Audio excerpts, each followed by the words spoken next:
오늘 읽은 말씀에 근거해서 내 마음으로 나를 구하라, 온 마음으로 나를 구하라 라고 하는 제목으로 말씀드리겠습니다. 우리는 계획을 세우는 것을 참 좋아하죠. 새해가 돼서 아마 여러분들이 계획 세우신 것도 꽤 있을 거예요. 이번에는 내가 진짜 이것 이룰 거다 이렇게 생각을 합니다. 그리고 그 계획에 따라서 여러 가지 실천할 수 있는 사항들을 이렇게 빼곡히 적어두기도 하죠. 그런데 현실은 우리의 계획한 것과 다르게 흘러갈 때가 있습니다. 내가 분명히 이번에는 이런 상황 가운데 내가 이룰 거야 라고 생각을 했는데 내게 주어지는 현실은 상황은 내 계획과 다르게 이렇게 흘러갈 때가 있습니다. 그럴 때 우리는 흔들리죠. 두 가지로 보통 우리가 생각을 합니다. 하나는 근거 없는 낙관을 가지기도 합니다. 이번에 이와 같은 상황이 되면 내가 잘할 수 있을 거야 라고 하는 생각을 가지기도 하고, 또 정반대의 어떤 입장을 가지기도 하죠. 근거 없는 비관을 가지기도 합니다. 그렇지, 또 이번에도 안 되나 보다, 여러 가지 어떤 부정적인 생각이 우리를 사로잡을 때가 있습니다. 오늘 우리가 읽었던 이 예레미야 29장은 어찌 보면 이 두 극단 사이에서 흔들리는 이스라엘 백성들을 향해서 하나님께서 보내신 편지라고 할 수 있습니다. 우리가 29장 11절을 아주 좋아하죠. 여호와의 말씀이니라 너희를 향한 나의 생각을 내가 아나니 평안이요 재앙이 아니니라 너희에게 미래와 희망을 주는 것이다 라고 하는 이 말씀 참 좋아하는 말씀들입니다. 액자에 넣기도 하고 또 잘 보이는 것 써서 붙여놓기도 하는 그 같은 말씀이죠. 그런데 이와 같은 말씀이 어떤 상황에서 주어졌느냐라고 하는 것을 이해하는 것이 참 중요해요. 그래서 내가 좋아하는 말씀 한번 골라볼까? 내가 이거 마음에 새길까라고 하는 그런 상황이 아니고, 바벨론의 포로로 잡혀가 있는 이스라엘 백성들에게 하나님께 주신 그 같은 말씀입니다. 낯선 땅에서 눈물로 하루하루를 버텨야 하는 하나님의 백성들에게 주신 말씀이라고 하는 것이죠. 오늘 우리가 읽었던 이 말씀은 실제 편지의 한 부분입니다. 예레미야는 예루살렘에 남아 있습니다. 그런데 바벨론의 포로로 잡혀가 있는 이스라엘 백성들에게 그 편지를 보냅니다. 멀리 떨어져 지내고 있는 그들에게 하나님의 뜻을 전하는데, 그 내용은 바로 정착해라, 그곳에 집을 지어라, 밭을 일구고 결혼하고 아이를 낳아라, 그리고 그 성읍에 평안을 빌어라, 그리고 그 성읍을 위해서 그곳에 살고 있는 바벨론 사람들을 위해서 기도하라 라고 그렇게 권면하는 내용입니다. 그리고 70년이 차면 다시 돌아오게 하겠다, 나는 너희를 잊지 않겠다, 내가 너희를 향해서 생각하는 것은, 그 마음은 재앙을 주려고 하는 것이 아니고 너희들을 향해서 평안을 주려고 하는 것이다 라고 하는 메시지를 전달하고 있습니다. 오늘 저는 이 본문을 통해서 우리가 다 읽지 않았지만 1절부터 14절까지 읽었으면 더 내용이 우리에게 잘 인식이 될 수 있지만, 오늘은 4절만 읽었습니다. 그런데 이 말씀을 통해서 하나님께서 어떤 상황에서 이런 말씀을 하고 계시는가 라고 하는 부분을 생각해 보면서 우리 삶하고도 한번 대비시켜 보면 좋겠다 하는 내용이 됩니다. 그 다음에 두 번째는 오늘 이 본문이 우리에게 주는 영적인 교훈이 뭘까, 두 가지 정도 한번 살펴보려고 합니다. 이 예레미야 29장은 바벨론 한가운데 들려온 하나님의 편지입니다. 하나님의 말씀이죠. 포로로 잡혀간 이스라엘 백성들, 그들이 어떤 질문을 했을까요? 하루하루를 그냥 버텨야 하는 그러한 상황 속에서 하나님께 그들이 던졌던 물음은, 하나님께서 과연 우리를 버리신 겁니까? 라고 하는 것일 겁니다. 하나님의 백성으로서의 많은 표지가 있었습니다. 예루살렘 성전이 있었고 율법이 있었고, 또 하나님 앞에 제사 드리는 이 제사 시스템이라고 하는 것, 그것이야말로 다른 이방 민족들은 가지지 못했던, 하나님의 백성만 가질 수 있었던 특권이었죠. 그런데 그러한 것이 다 이제는 사라졌습니다. 예루살렘 성전도 회파가 되었고 제사장도 이제는 더 이상 제사가 불가능한 그러한 상황 가운데 그들은 지금 포로로 이방 나라에 잡혀와서 살고 있습니다. 하나님 우리를 버리신 겁니까? 계속해서 그들은 질문했을 것입니다. 그때 하나님께서 주시는 그 말씀은 현실을 직시하라. 현실을 직시하라 라고 하는 이야기입니다. 그들은 하나님께서 나를 버리셨는가? 우리를 버리셨는가? 라고 그렇게 묻고 있는데 하나님께서 주시는 메시지는 현실을 직시해라. 그리고 미래에 대한 희망을 놓지 말아라 라고 하는 말씀을 주고 있습니다. 포로로 잡혀가 있던 사람들, 어떤 이들은 하나님께서 우리에게 빠른 회복을 허락해 주실 거다. 우리가 수년 내, 2년 내에 다시 예루살렘으로 돌아가게 될 거다라고 하는 이야기를 하는 사람들도 있었습니다. 듣기 좋은 말을 해준 거죠. 또 다른 어떤 사람들은 완전히 체념했습니다. 우리가 어떻게 이 바벨론이라고 하는 강대국, 이런 어떤 세력을 물리치고 다시 예루살렘으로 돌아갈 수 있단 말이냐라고 하는 체념이 그들 가운데 있었습니다. 오늘 우리가 읽은 이 본문에서는 이 두 가지를 동시에 다루고 있습니다. 허황된 기대에 갖지 말아라. 그 기대를 꺾어버립니다. 그리고 또 다른 것은 하나님께서 주신 약속 붙들어라 라고 그렇게 두 가지를 동시에 말씀하고 계십니다. 이 부분은 우리가 신앙생활하면서도 곱씹어 봐야 될 부분입니다. 예레미야 29장에 하나님의 말씀이 과연 내게 무엇을 이야기하고 계시느냐라고 하는 것을 오늘 본문을 우리가 살피면서 생각해 볼 필요가 있습니다. 정착하라 라고 하는 명령이죠. 신앙은 현실 도피가 아니고 현실의 그 상황 가운데 하나님께 순종하는 것이다 라고 하는 것입니다. 바벨론의 포로로 잡혀가서 어찌 보면 이건 우리의 삶이 아니야. 어떻게 하나님의 백성 선민으로서의 삶이 이럴 수가 있느냐라고 생각하며 현실을 부정하고 마치 그들의 발이 이 땅에서 떨어진 것처럼 그렇게 지금 생각하고 있는, 이건 우리의 삶이 될 수 없지라고 생각하는 그들을 향해서 삶을 멈추지 말아라. 집을 짓고 정원을 가꾸고 결혼하고 자녀를 낳고 거기서 번성하라 라고 그렇게 이야기를 하고 있습니다. 왜냐하면 그 속에 하나님의 깊은 의도가 있기 때문입니다.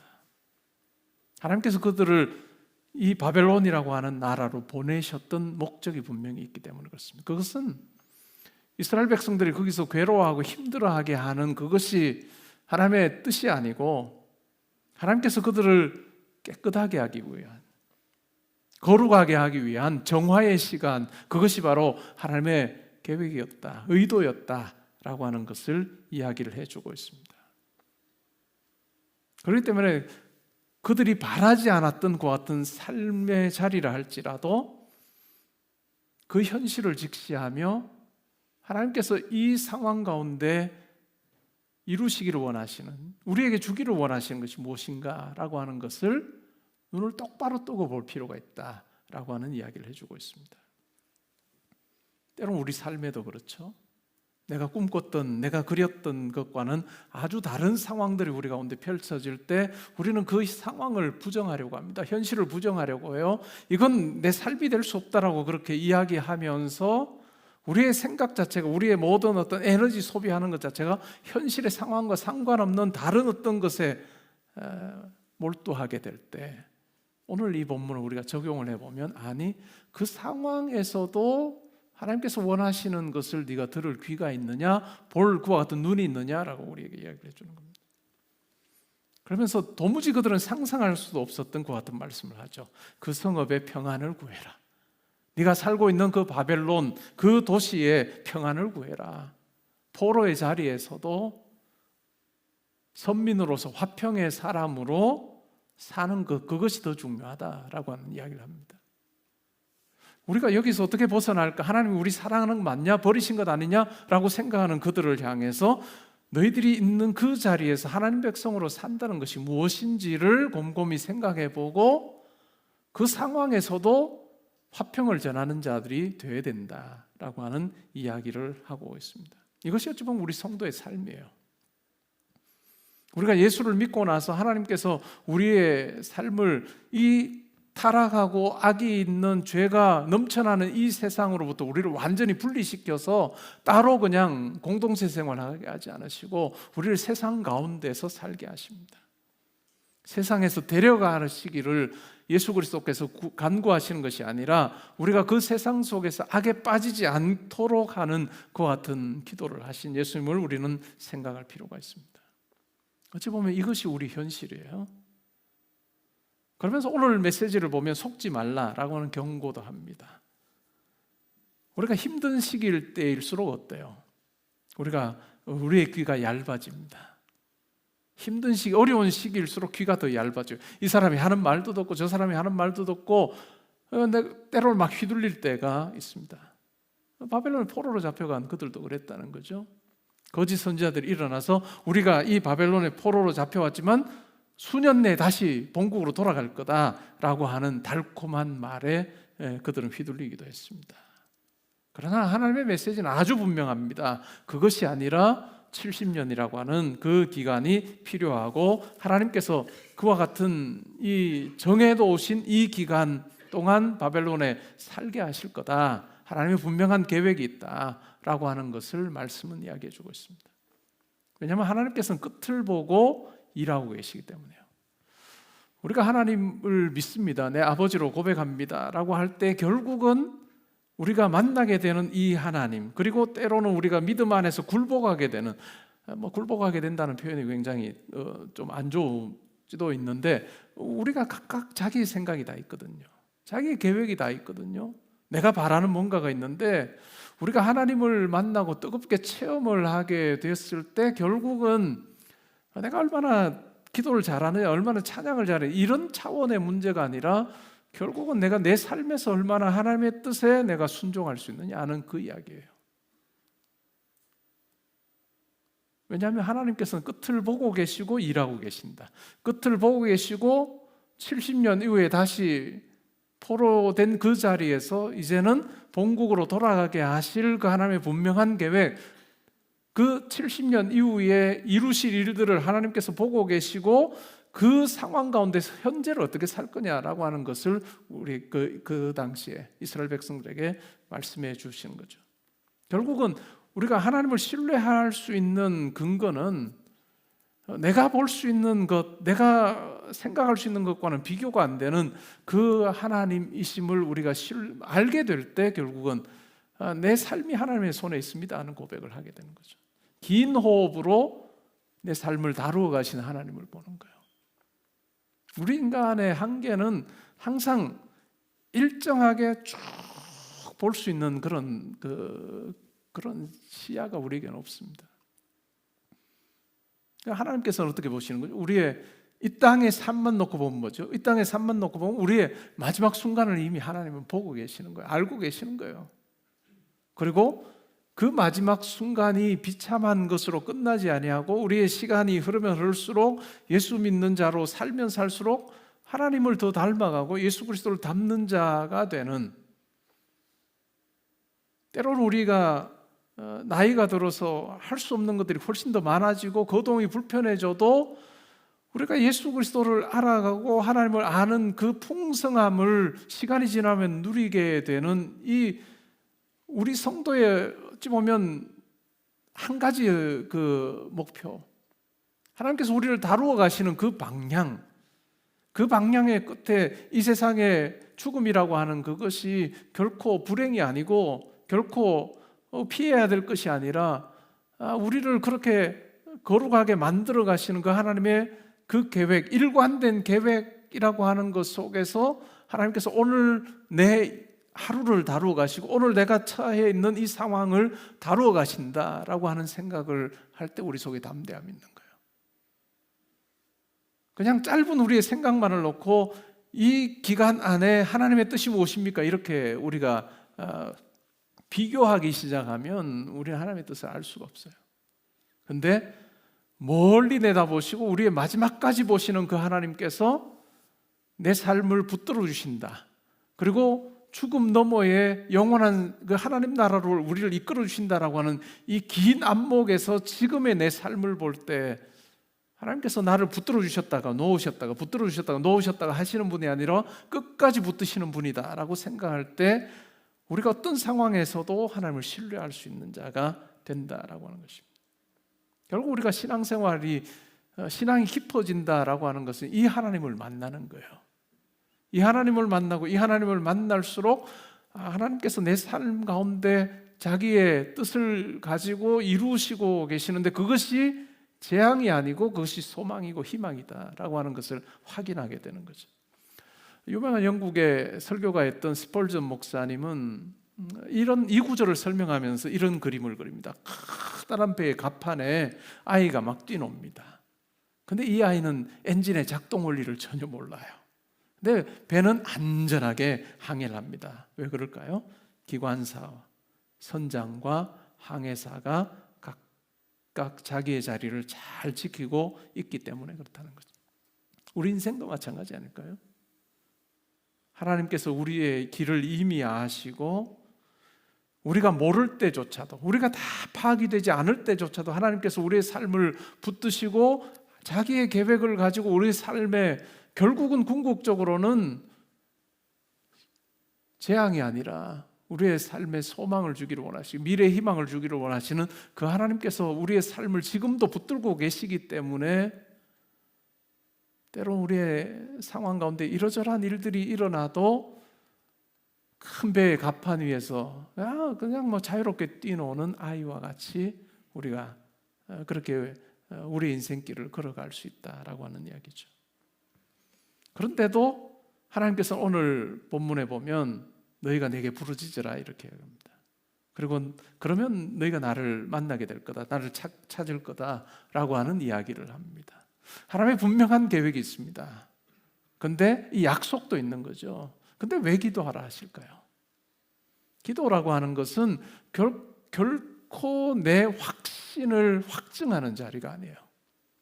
기도라고 하는 것은 하나님 제가 이런 꿈이 있습니다, 이런 비전이 있습니다, 하나님 이루어주실 거죠? 이거 해서 그냥 하나님 앞에 마음에 어느 날 팍 뜨겁게 기도하고 나니까 하나님 이루어주실 거다 이렇게 확신하는 자리가 아니고 기도는 관계예요. 관계입니다. 이 크신 하나님을 알고 하나님께서 내 삶에 분명한 좋은 계획 가지고 계신다, 그리고 내 인생의 마지막 또한 하나님께서 붙들고 계시는데 이것이 재앙이 아니라 나를 영생의 길로 인도하시는 하나님의 놀라운 구원의 계획이 있고 내 삶에 함께 하신다라고 하는 그러한 생각을 가지고 기도의 자리로 우리를 부르시는 그 하나님은 너 내가 너의 아버지란 거 아냐? 네가 내 아들이고 내 딸이라는 사실을 네가 알면 좋겠다라고 하는 그것이 기도로의 부르심은 관계에 대한 인식을 하라라고 하는 이야기입니다. 그래서 부르고 나아가고 간구하고 찾고 묻고 하는 행동을 요구하시고 그렇게 할 때 내가 숨지 않겠다, 온 마음으로 찾는 자가 나를 발견하게 될 거다 이렇게 말합니다. 기도라고 하는 것을 우리는 분명히 알 필요가 있습니다. 기도는 내가 하나님의 아들로 딸로 하나님 아버지와 함께하는 삶이라는 것, 그리고 그 하나님께서 나를 향한 계획을 가지고 계시고 그와 같은 계획 가지고 계신 하나님을 내가 신뢰하며 그분을 의지하며 나아가는 자리, 그것이 바로 기도다. 그리고 기도해라, 부르짖어라, 나를 찾아라 이렇게 말씀하고 계십니다. 그래서 결국은 하나님은 우리가 바벨론과 같은 상황에 있을 때도 우리를 향한 하나님의 생각을 멈추지 않으십니다. 결코 멈추지 않으신다라고 하는 이야기입니다. 오늘 본문에서 한 두 가지 영적 원리 한번 찾아볼까요? 첫 번째는 지금 여기에서 삶을 멈추지 말고 평안을 흘러보내라 라고 하는 겁니다. 때로는 바벨론 같은 상황이 우리 가운데 있을 수 있어요. 우리가 기대하지 않았던, 우리가 원치 않았던 여러 일들이 우리 가운데 주어질 수 있습니다. 그 상황에서 이건 내 삶이 될 수 없지 라고 그렇게 부정할 필요도 없고 그 현실 자체를 그대로 인정하는 것이 중요합니다. 그리고 그때 필요한 게 무엇이냐 하면 그 상황 가운데서도 함께 하시는 하나님을 내가 놓치지 않는 거예요. 우리를 하나님으로부터 떨어뜨리기를 원하는 그 사탄의 계략 중에 하나는 이런 어떤 일들이 우리 가운데 딱 닥쳤을 때 그것이 더 크게 느껴져서 내가 압도당하고 나를 지금 붙들고 계시는 그 하나님을 어찌 보면 생각하지 못하게 만드는 것. 그것이 어찌 보면 사탄이 우리 가운데 역사하는 방식이에요.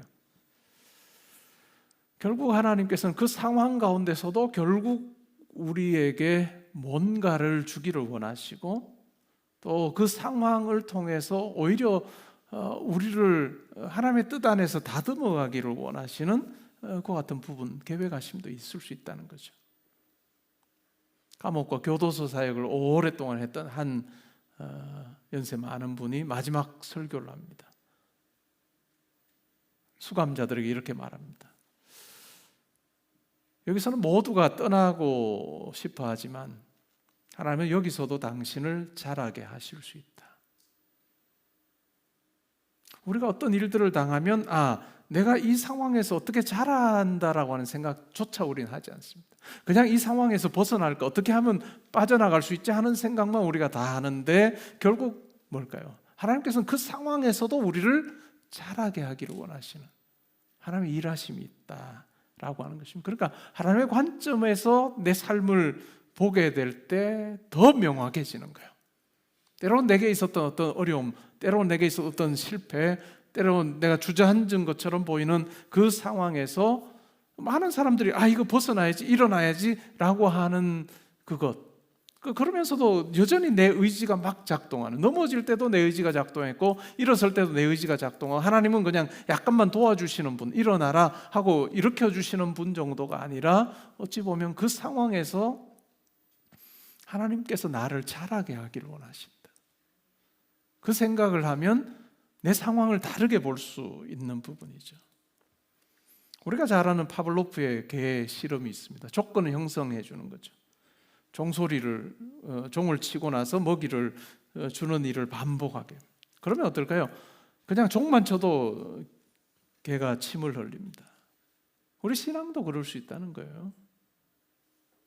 주일이 되면 자동으로 교회 나오고 찬양이 나오고 자동으로 따라 부르고 설교 들으면 자동으로 고개를 끄덕이는, 그러나 마음은 멀리 있을 수 있는, 어찌 보면 가는 것과 찾는 것이 다를 수 있는, 바벨론의 포로로 잡혀간 그들에게 그냥 버텨라 라고 이야기하지 않으시고 거기서 살아라, 기도해라, 평안을 구하라 라고 그렇게 말씀하시는 하나님을 보면 뭘 선택할래? 라고 하는 이야기예요. 뭘 선택할 거냐? 바벨론과 같은 그 상황에서 너 뭘 선택할래? 라고 하는 이야기를 해주는 거죠. 여기서 빠져나갈 생각만 하고, 벗어날 생각만 하고, 내가 벗어날 능력이 없다고 생각할 때 자포자기하는 그런 부분이 아니라 그 상황 가운데서도 여전히 나를 붙들고 계시는 하나님, 그리고 그 상황을 통해서 나를 자라게 하실 그 하나님을 내가 바라보는 눈을 가지는 그것이 중요하다라고 하는 거죠. 어찌 보면 그냥 상황을 바라보던 내 시선을 돌려서 하나님을 바라보는 거예요. 누가 리더가 되느냐, 누가 신앙적인 부분에서도 진짜 신앙인인가 하는 것은 다른 시각을 가질 수 있느냐 하는 거예요. 그냥 상황만 보고 벗어나야지, 빨리 여기서 나와야지 라고 하는 생각만 가지는 대부분의 사람들이 생각하는 그 일반적인 물줄기, 그것을 진짜 신앙에서 하나님을 경험한 사람은 그 물줄기를 확 바꾸는 거예요. 내가 어떻게 하면 벗어나지? 내가 어떻게 하면 이 상황 그냥 핸들링하지? 라고 하는 그런 차원이 아니라 하나님께서 이 상황 가운데서 내게 주기를 원하시는, 또 내게 기대하시고 계시는 것이 있는데, 그것이 바로 하나님을 더 바라보고 하나님을 더 의지하며 또 하나님을 신뢰하는 쪽을 선택할 수 있느냐라고 하는, 그래서 그것을 통해서 나를 자라게 하시는 그 하나님을 볼 수 있겠느냐.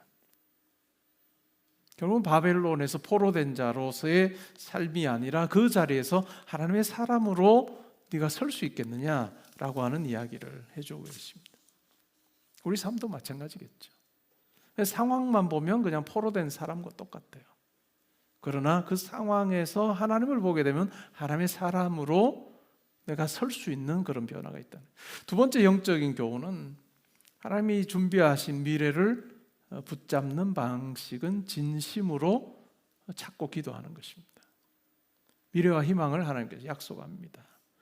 지금 당장 다 잘 풀릴 거야 라고 이야기하지 않으시고 70년이라고 하는 이야기를 하시면서 지금 그 상황, 70년이라고 하는 그 상황, 70년 뒤에 하나님께서 구원하실 계획, 돌려보내실 계획 가지고 계시면 이 오늘이라고 하는 거 그러면 의미가 없느냐라고 하는 부분에서 그렇지 않다는 거죠.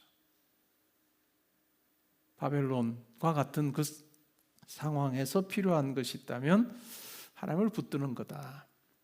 하나님을 신뢰하는 거다. 기도의 자리, 그것이 바로 하나님을 신뢰하는 자리다라는 이야기를 해주고 있습니다. 결국은 관계입니다. 내 마음이 하나님께 단단히 매여 있을 수 있도록 하는 것. 콜라병을 만드는 공장이 있다고 생각해 볼까요? 콜라병 아주 유리로 멋지게 만들었습니다. 근데 반드시 해야 되는 게 뭘까요? 열로 굳히는 과정을 하지 않으면 그 병은 쉽게 깨집니다. 열로 굳히는 과정을 할 때 비로소 그 병은 잘 깨지지 않아요. 때로는 우리의 삶도 마찬가지입니다. 쉽게 부서지는 마음, 그러나 때로는 뜨거운 시간을 통과하게 하셔서 우리의 마음이 단단해지게 합니다. 여기서 말하는 강팍해지는 단단함이 아니라 하나님을 향해서 아주 단단한 마음을 가지게 하시는, 그렇게 생각을 해보면 우리에게 일어난 어찌 보면 어려움이나 아픔이나 이러한 부분 또한 무의미한 것이 아니라 하나님께서 나를 더 친밀한 관계로 부르시는 하나님의 손짓일 수 있다 하는 부분을 우리가 생각할 필요가 있습니다.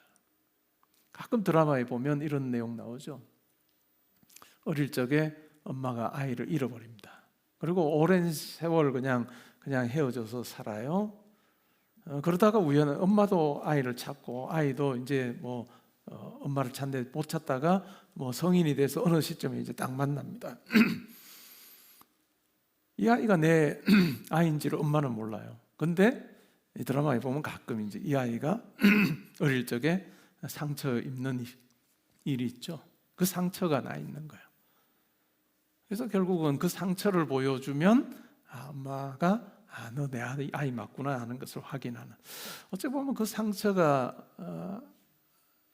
자식 때문에 인증이기도 하죠. 우리 삶도 마찬가지예요. 우리 삶에 있는 여러 가지 우리를 힘들게 할 만한 그 상황들이 어찌 보면 우리가 하나님의 아들, 딸임을 인정하는 그와 같은 자리일 수 있다 하는 부분을 우리가 생각해 볼 수 있습니다. 그러기 위해서 우리에게 필요한 게 뭘까요? 하나님을 찾는 거죠. 하나님을 의지하는 것이죠. 그러니까 온 마음으로 하나님을 찾는 사람, 그 사람은 바벨론과 같은 상황에서도 하나님을 만납니다. 그리고 그 만난 하나님은 정말 그냥 평안할 때 만났던 하나님과는 비교가 안 돼요. 더 자기의 삶을, 이후의 삶에 더 또렷이 의지하고 붙들 수 있는, 내가 도무지 잊을 수 없는 그런 하나님과의 관계로 우리를 이끄시기 때문에 때로는 고난이라고 하는 것, 어려움이라고 하는 것 자체가 우리에게 무의미한 것이 아니라 하나님께서 우리의 삶을 다루어 가시는 방식일 수 있다라고 하는 것입니다.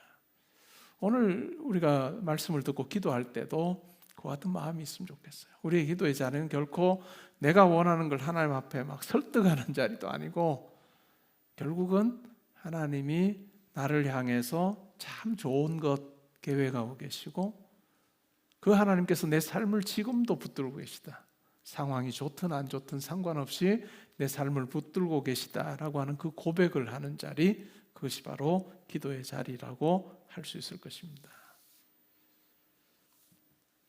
내 삶이 편해지겠지, 내가 원하는 대로 하나님께서 들어주시면 내 삶이 편해지겠지, 내가 행복해지겠지 라고 하는 것이 아니라, 우리 성도를 향한 하나님의, 어찌 보면 모든 성도를 향한 하나님의 공통된 어찌 보면 인도하심의 방향, 하나님의 이끄심의 목적이 있다면 그것은 바로 우리를 거룩하게 만드시는 거예요. 죄와 너무 가까워서 먹고 마시며 살던 사탄의 종노릇하며 살았던 우리를 그리스도를 통해서 건져내셔서 결국 우리의 이 세상의 삶에서 이러저러한 일들을 통해서 하나님께서 우리를 빚어가시는 그 목적, 그 과정, 그리고 우리를 도달하게 하시고자 하시는 것은 우리가 예수 그리스도를 닮아서 더욱더 거룩한 사람이 되게 하는 거예요. 그러기에 우리가 세상을 바라보고 우리 인생을 바라보는 관점이 완전히 다른 거예요. 세상은 어떻게 보죠? 인생을 어떻게 평가하나요? 반환점 돌기까지 전성기라고 이야기하고 반환점 돌고 나면 그냥 다 잃어버리는 시기라고 해서 별로 이렇게 가치를 못 둬요. 안 둬요. 그런데 우리 성도의 삶은 뭘까요? 반환점이나 뭐 이런 것이 없어요. 예수를 만나고 나서는 어쩌죠? 우리를 거룩하게 하시는, 빚어가시는 그 손길이 우리 가운데 항상 있고 그 과정 속에 우리의 마지막 호흡하는 그 순간까지 하나님께서 우리를 거룩한 자기 백성으로, 자기 아들, 딸로 만들어 가시는 그 과정을 우리 가운데 행하고 계신다 라고 하는 것을 우리는 기억할 필요가 있습니다. 그러기에 우리는 담대함을 가지고 하나님을 신뢰할 수 있습니다.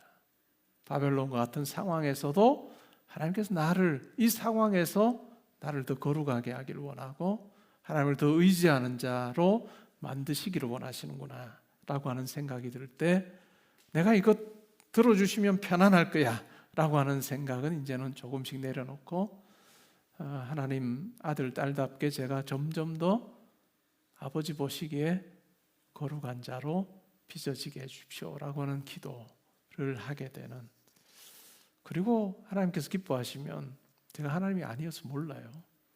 근데 하나님께서 기뻐하시면 하나님께서 자기의 뜻대로 우리의 생각과 우리가 구하거나 바라는 것과는 아주 다른 방식으로 하나님께서는 우리의 삶을 들어 사용하신다. 내 경우의 수가 아니라 하나님의 경우의 수로 우리를 이끄셔서 내 삶이 아버지의 손에 있다라고 하는 것을 우리로 하여금 알게 하셔서 더욱더 신뢰하는 자로, 하나님 앞에 더욱더 납작 엎드리는 자로 우리를 만들어 가시는 그 하나님의 손길이 있다 하는 것을 우리가 잊지 않으면 좋겠습니다. 여러분, 각자에게 개인적인 바벨론과 같은 것이 있습니까? 낯선 환경이나 끝나지 않은 문제, 풀리지 않는 관계, 여러 가지 설명하기 어려운 여러 상처들이 있을 수 있어요. 근데 그 자리에 있는 여러분을 향해서 하나님께서 말씀합니다. 나는 내가 있는 곳을 안다. 나는 너를 향한 계획을 가지고 있고 그것은 재앙이 아니라 평안의 계획이다. 그래서 여러분의 그 삶의 자리에서 여러분에게 주신 그 하루를 그냥 다른 어떤 내 경우의 수를 막 돌리는 걸로 쓰지 말고 하나님을 신뢰하는 쪽으로, 하나님을 믿는 선택을 하며 우리가 그 안에서의 작은 순종, 하나님 백성으로, 하나님 자녀로 내가 어떤 모습으로 말하고 어떤 행동할까라고 하는 그 작은 순종, 그 위에 하나님께서 여러분의 삶의 평강과 또한 여러분으로 하여금 소망을 가지게 하시는 은혜가 있게 될 것입니다. 우리가 이 말씀을 듣고 기도할 때 여러분의 마음속에 정말 복잡했던 여러 일들, 그런 어떤 일들이 이제는 쫙 가라앉고, 그것이 내가 수련해서 가라앉는 것이 아니고 하나님이 여러분 가운데 함께 하신다는 그 사실로 인해서 여러분의 마음에 평강이 찾아오고 하나님을 더욱더 의지하게 되는 그런 기도의 자리 될 수 있기를 주님의 이름으로 축복합니다.